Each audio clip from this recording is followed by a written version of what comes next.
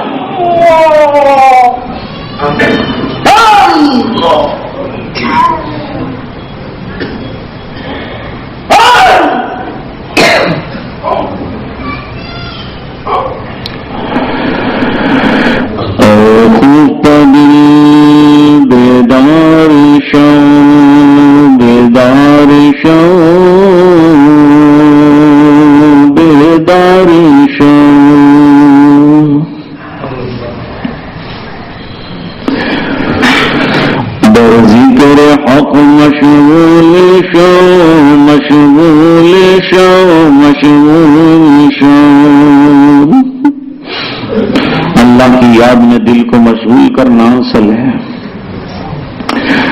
دل کا کام ہی اللہ کی یاد ہے۔ عزیزو دوستو یارو یہ دنیا دار فانی ہے،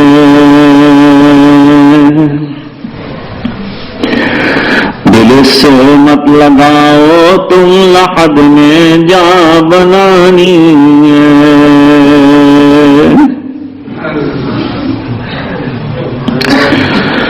تو آیا بغیر طاعت پھنسا لذات دنیا میں،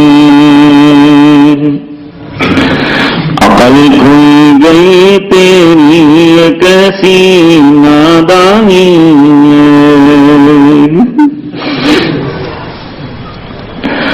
تو روزے رکھ نمازیں پڑھ خدا کو یاد کر ہر دم، کھیلنے کی تجھے ایک دن کام آنی ہے۔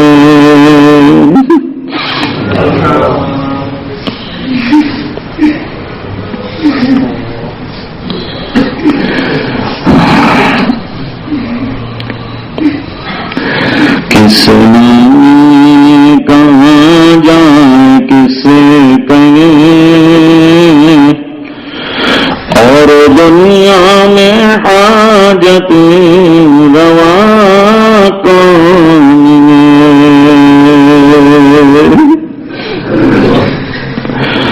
سب کا داتا ہے تو، سب کو دیتا ہے تو،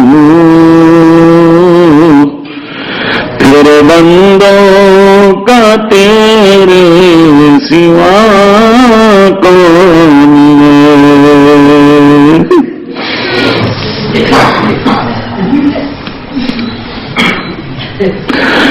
کون مقبول ہے کون مردود ہے، اور بے خبر کیا خبر تجھے کو کیا کون ہے۔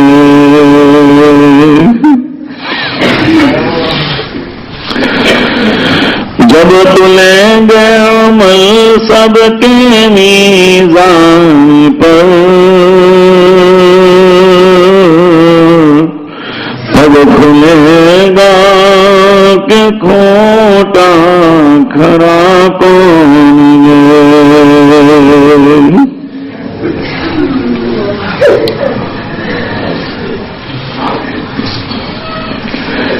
جب آنکھیں بند ہو اور مراقبہ کیا جا رہا ہو تو یہ بات بھی سوچنے کی ہوتی ہے کہ کہنے پر اور اپنے اختیار سے بظاہر میں نے آنکھیں بند کی ہیں، لیکن ایک دن ایسا آئے گا جب جسم پر کسی چیز پر بھی میرا اختیار نہیں رہے گا، اس وقت کے لیے میرے پاس کیا تیاری ہے؟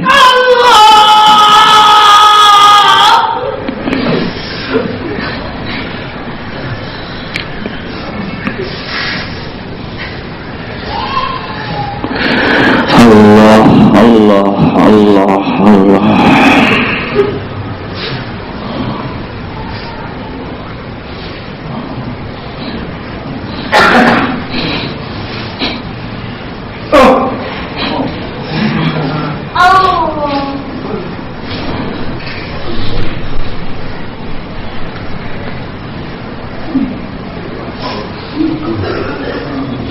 لا الہ الا اللہ محمد رسول اللہ صلی اللہ علیہ وسلم. اللهم لك الحمد كله ولك الملك كله ولك الشكر كله سره وعلانيته. اللهم حمدا كثيرا طيبا مباركا فيه لا احصي ثناء عليك الا انت كما اثنيت على نفسي. اللهم صل على سيدنا محمد كلما ذكره الذاكرون وكلما غفل عن ذكره الغافلون. رب اغفر وارحم وتجاوز عما تعلم انك انت العز الاكرم. ظلمنا انفسنا وان لم تغفر لنا وترحمنا لنكونن من الخاسرين. ربنا لا تجعلنا فتنة للقوم الظالمين ونجنا برحمتك من القوم الكافرين. اللهم طهر قلوبنا من النفاق واعمالنا من الرياء والسنتنا من الكذب واعيننا من الخيانة فانك تعلم خائنة الاعين وما تخفي الصدور. اللهم آت نفوسنا تقواها وزكها انت خير من زكاها انت وليها ومولاها. اللهم ان قلوبنا ونواصينا وجوارحنا بيدك لم تملكنا منها شيئا فاذا فعلت ذلك بنا فكن انت ولينا واهدنا الى سواء السبيل. اے اللہ ہمارے گناہوں کو معاف فرما، کوتاہیوں سے درگزر فرما، اپنا فضل اور کرم شامل حال فرما، رحم کے اور کرم کے فیصلے فرما. اللہ ہم بہت بڑے پاپی ہیں اور اقراری گناہگار ہیں اور خطا کار ہیں اور مجرم ہیں اور ریاکار ہیں اور ضیاکار ہیں، اور اللہ پھر بھی تیرے بندے ہیں اور مغفرت کے امیدوار ہیں. اللہ کرم کی بھیک دے دے، اللہ مغفرت کے فیصلے فرما دے، اللہ امت کے ایک ایک فرد کی مغفرت فرما. اللہ تو ہم سے راضی اور خوش ہو جا اور ہمیں اپنا بندہ بنا دے. اللہ ہماری زبانوں کو ذاکر بنا دے، اللہ ہمارے قلوب کو شاکر بنا دے، اللہ ہمارے جسموں کو تیرے احکام کے اوپر چلنے والا بنا دے اور ناظر و عامل بنا دے.